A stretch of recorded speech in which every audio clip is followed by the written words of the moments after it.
Salve galera, Vital Leão aqui no canal da plugins.com.br no YouTube para fazer um vídeo mostrando qual é o meu plugin favorito. Quem me segue já sabe, já deve chutar aí e vai acertar. Esse plugin, não sei se eu diria que ele era o meu favorito, que ele é meu favorito, mas eu confesso que se eu não tiver esse plugin dentro do meu setup, eu vou ter muita dificuldade para chegar rapidamente no som que eu tiro hoje. Eu confesso que eu sou o adepto da Mix in the Box e a gente usa todos os recursos que temos de DSP e de plugins meio que mágicos para a gente conseguir atingir uma sonoridade. Se eu tivesse que trabalhar, por exemplo, com equipamentos analógicos, eu precisaria de 3, 4 equipamentos para suprir tudo que esse único plugin faz. E você já deve estar imaginando que plugin é. Vou mostrar para vocês o Pro Q3 da FabFilters, né? Uns chamam de Pro Q3, né, em inglês, mas é o Pro Q3 mesmo, né? E ali eu já deixei num processo de masterização, eu quero mostrar para vocês como que tá soando com e sem esse plugin primeiro, e aí depois eu vou falar alguns recursos e o porquê eu usei esses recursos dentro desse processo, tá? Então eu vou soltar aqui rapidamente, só para vocês sentirem a diferença numa base que eu tenho aqui numa música. Peço que vocês coloquem o fone, lógico que vocês vão perceber de forma sutil, porque ele não está fazendo uma diferença tão absurda ali, né? Vamos lá? Soltando com o plugin.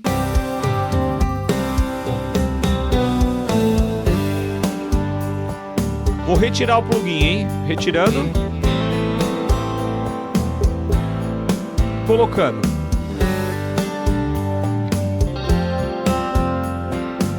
Percebe que é bem sutil, pessoal, né? Porque o que eu fiz aqui? Primeiro, vamos falar um pouco desse plugin, né, que não é simplesmente um equalizador. Por quê? Porque além de um equalizador com N bandas, que você pode abrir a hora que você quiser aqui, uma banda, dando duplo clique aqui, né? E ele cria um ponto de equalização aqui, por exemplo. Já criei um aqui. Vou deixá-lo aqui.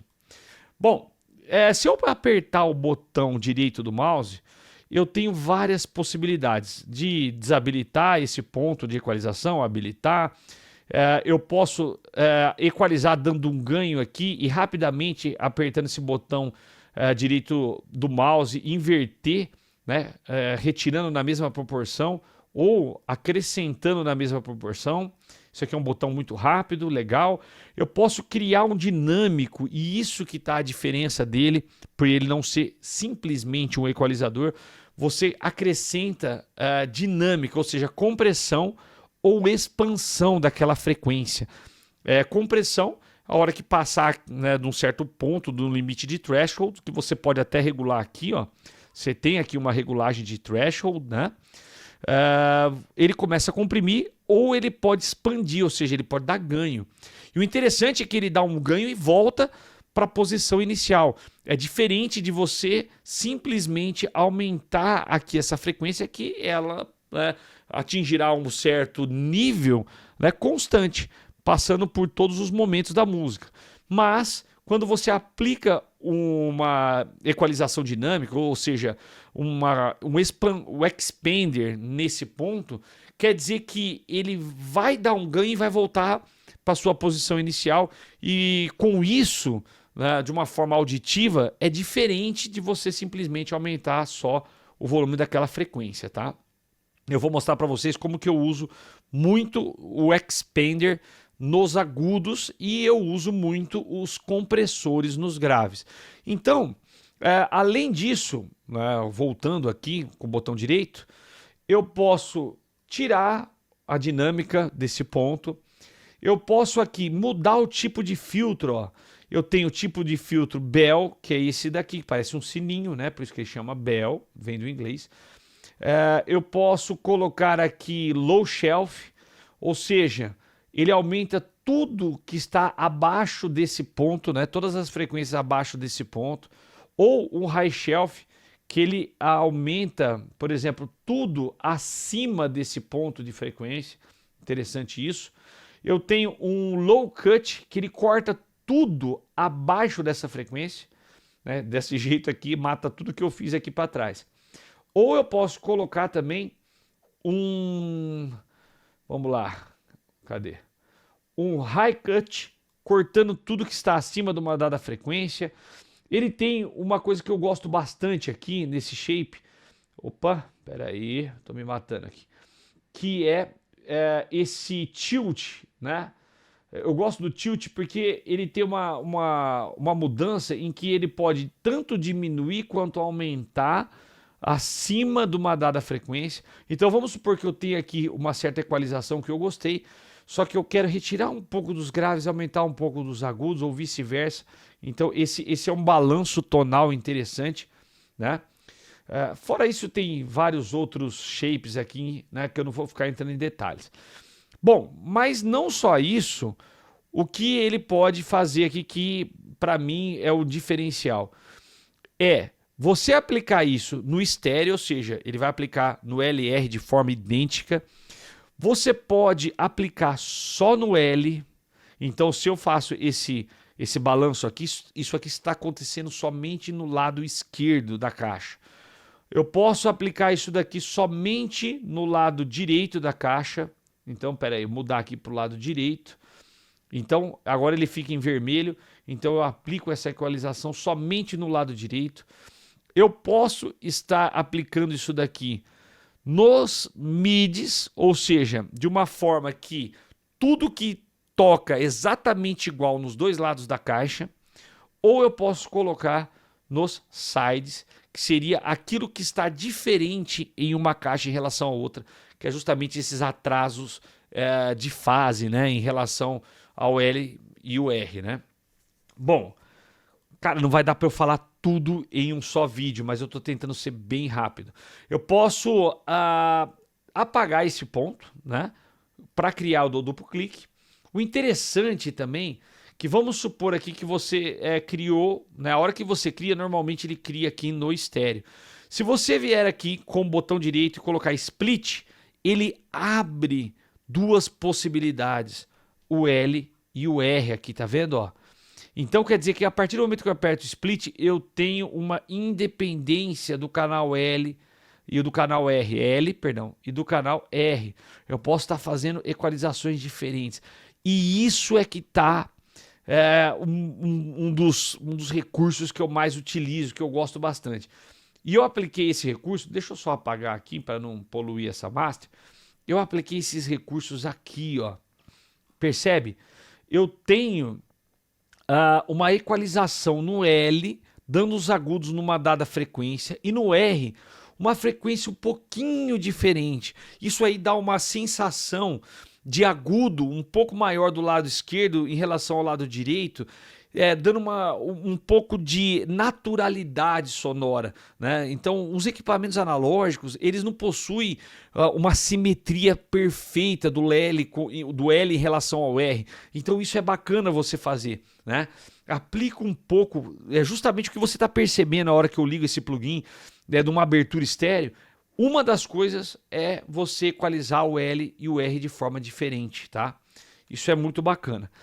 Outra coisa que eu faço, eu pego aqui uma região qualquer aqui do médio agudo, abro bem a banda e subo um pouco dos sides. Eu posso vir aqui até aqui, ó, né, que são as aberturas estéreos. Tudo que tá meio que estéreo para fora das caixas, você vai ter um ganho melhor. Ele vai dar uma sensação melhor de spread, né? Sem perder o miolo, porque você está fazendo isso numa região mais médio aguda, né? Eu não faço isso aqui nos graves. Algumas pessoas costumam colocar um low cut no sides, tipo assim, ele cria aqui um ponto, vem aqui, coloca um low cut, mas ele vem, muda aqui para side, né? E faz aqui um corte nos sides. Cara, eu não sei, eu não gosto muito disso não, tá? Por quê? Porque às vezes tem alguns elementos estéreos até essa região aqui dos 100 e pouco, 200, tem algumas coisas de violão que é legal, sabe? Então eu não corto muito aqui, né? Eu posso jogar isso daqui um pouco para trás, que lógico, abaixo de 80 eu não encontro muito o que está aberto nos estéreos. Está meio no meio mesmo, é baixo, batera, bumbo, né, da bateria e tal. Então, porém, só se a mix estiver um pouco embolada, mas eu não costumo utilizar isso não, tá? Então vou retirar aqui. Eu aplico um low cut aqui abaixo de 20 e tal, só para retirar os subgraves mesmo, para não ter problema de, digamos, de gerar aquelas frequências que na verdade a gente quase nem ouve, né? Então você dá uma limpada. Eu dou uma limpada aqui também com um high cut em 20K também, porque acima disso ninguém ouve, eu pelo menos nem ouço isso daqui, já tem mais de 45 anos, então se bobear eu só ouço até uns 14K e olha lá. Então aqui eu estou usando um equalizador normal, sem ser mid, nem ser side, nem LR, somente no estéreo, né? Dando um pouco de miolo ali, né? Isso depende, lógico, da mix e da master. Eu senti um pouco de falta aqui desse miolo, então acrescentei um pouco aqui. E uma sacada bacana é que eu aplico um dynamic. Ó, vocês gostaram do meu inglês, hein? Um dinâmico, né?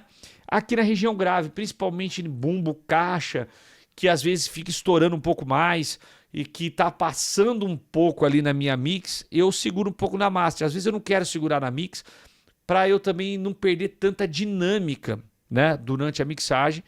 Então eu controlo, lógico, durante a mixagem, mas eu deixo para controlar também aqui na masterização. Bom, olha a quantidade de recursos que esse plugin tem.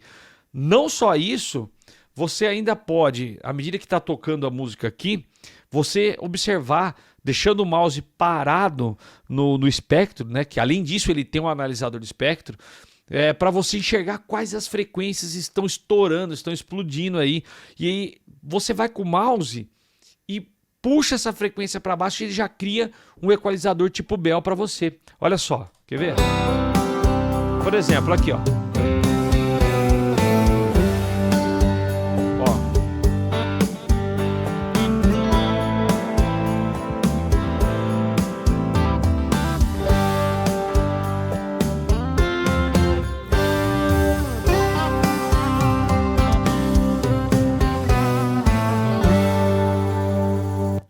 Costumo utilizar isso não, tá? Mas é um recurso. Justamente porque eu acho que tem que soar um pouco mais natural, né? Se não, você coloca um Surf 2 aí para dar uma segurada, uma equilibrada nas frequências.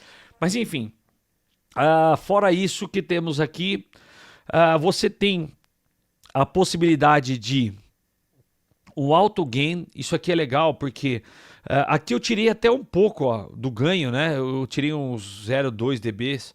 Isso aqui deve ter sido, né, esse 0,2 não deve ter sido um acidente de percurso. Devo ter tentado colocar em 0 e ficou por aí. Mas você pode colocar o A aqui e ele vai dar uma compensação de ganho mediante a equalização que você fez, né? Não costumo utilizar, mas é um recurso também. Você tem aqui umas inversões de fase, se você precisar.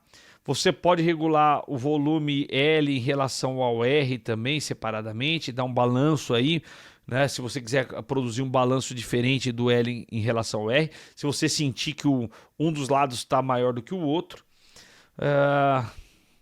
Fora isso, ele tem uma funcionalidade interessante também, pessoal, que se você deixar aqui nesse posicionamento, você consegue saber, em relação à sua equalização, qual seria o elemento da sua mix que pode estar com uma energia um pouco maior, né? Uma frequência um pouco maior, e você fazer uma comparação. Isso é bacana aqui, ó, nesse ponto, ó.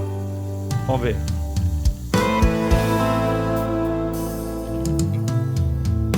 Em relação à minha equalização, não aparece aqui. Normalmente ele fica um vermelho quando você tem uma energia maior. Aqui não aparece porque está muito bem equilibrada a mixagem. Então ali não tem nenhum elemento que está um Pro Q3 invadindo uma região dessa equalização. Mas é interessante, você coloca um Pro Q3 no baixo e no bumbo, e você pode abrir o do baixo e comparar com o do bumbo, né? Então isso é bem interessante. Fora isso, deixa eu ver. Eu acho que não estava selecionado, pessoal. Era aqui, ó. né, esse ponto aqui. Ah, vamos lá. Ó, aqui, ó. Selecionar aqui, ó. E você vê qual região tá mais intensa. Olha só, nas congas aqui, né, ela tá ocupando uma região de frequência mais forte. Então é interessante que você pode fazer isso. Eu não tinha selecionado esse botãozinho, mas legal. Fora isso aqui, tem um lance muito interessante, que é o seguinte: toda vez que você faz uma equalização, existe uma probabilidade grande de acrescentar uma variação de fase, principalmente quando você aplica low cut, cara. Low cut, high cut são mudanças abruptas de frequência, né? Essas daqui, ó, né? Que podem produzir uma variação de fase, e aqui ele faz uma correção muito interessante. Você deixa aqui no Natural Phase e ele corrige um pouco essas variações de fase. Eu não acho que isso implica muito dentro do seu processo de mixagem, se você souber o que você está fazendo na equalização, tá? Isso é muito importante. Eu falo muito disso num curso de equalização, né, no meu curso de equalização, sobre variação de fase quando você está equalizando e quais são os problemas mais críticos. Se você souber quais são esses problemas, você na verdade não precisa se preocupar muito com isso não. Mas tem essa opção aqui, né? Só que ela ocupa um certo espaço de buffer aí, então tome cuidado com isso, tá? Bom, eu acho que eu falei de tudo, né? Querendo ou não, você tem mais recursos aqui, não adianta eu ficar, né, batendo aqui em cima, porque esse vídeo vai ficar imenso. Mas eu quero mostrar para vocês aqui, né, como você pode acessar esse plugin lá no site da Plugins. Olha só. Então, galera, aqui já no site da plugins.com.br, eu venho aqui na busca e coloco FabFilter. Bom, dependendo da época que você for acessar o site, tá? Então, esse vídeo foi gravado hoje, no dia 13 de dezembro de 2023. As promoções são específicas dessa época, mas você tem que ficar de olho, cara. Porque a Plugins é meio doida, ela põe umas promoções aí, né, que é animal. Mas independente disso, esse plugin tá bem aqui no Pro-Q3, faz toda a diferença no processo. Eu não falei também que ali tem vários bundles, né, da FabFilters, porque você tem ali compressor multibanda, de-esser, ele tem um limiter, que vai ser o meu próximo vídeo, que é fabuloso, cara. Eu também não vivo sem esse limiter, né, da FabFilters. Então, para você que quer som com pressão, e você tem o True Peak ali dele, que é fantástico. Mas vamos focar aqui no Pro-Q3. Então, dentro do Pro-Q3, você pode acessar aqui diretamente, né? Ele tem todas aqui as funcionalidades, se quiser dar uma olhada bem, eu falei bem rapidamente das funcionalidades, e aqui também você encontra os bundles da FabFilter. Cara, no mínimo, sendo bem franco para vocês, você não pode deixar de ter o Pro-Q3, o Pro L2, que é o limiter fantástico dele, que eu vou fazer um vídeo também, o Pro MB, que, o Pro MB, ele faz uma compressão multibanda de uma forma muito natural, sem erros, né, de aliasing entre, por exemplo, uma frequência e outra, e isso é importante. Fora isso, o que eu gosto bastante é do de-esser deles também. Esses daí você não pode deixar de ter, cara. Pelo menos um bando aí referente a... outra coisa, ele tem também um reverb que é fabuloso, com todos esses recursos do EQ Pro-Q3 dentro do reverb. Não tem como fugir dessas ferramentas fabulosas que hoje, no mundo digital, a gente tem acesso, tá? Muitos falam da sonoridade analógica, eu gosto também, mas em se tratando de mix in the box, você não pode deixar de ter esses recursos desses plugins com DSP muito avançado. Beleza? Espero que tenha gostado e fiquem aí atentos que em breve vou lançar um vídeo falando do Pro L2, do Pro MB, do reverb, do de-esser. Beleza? Abraço.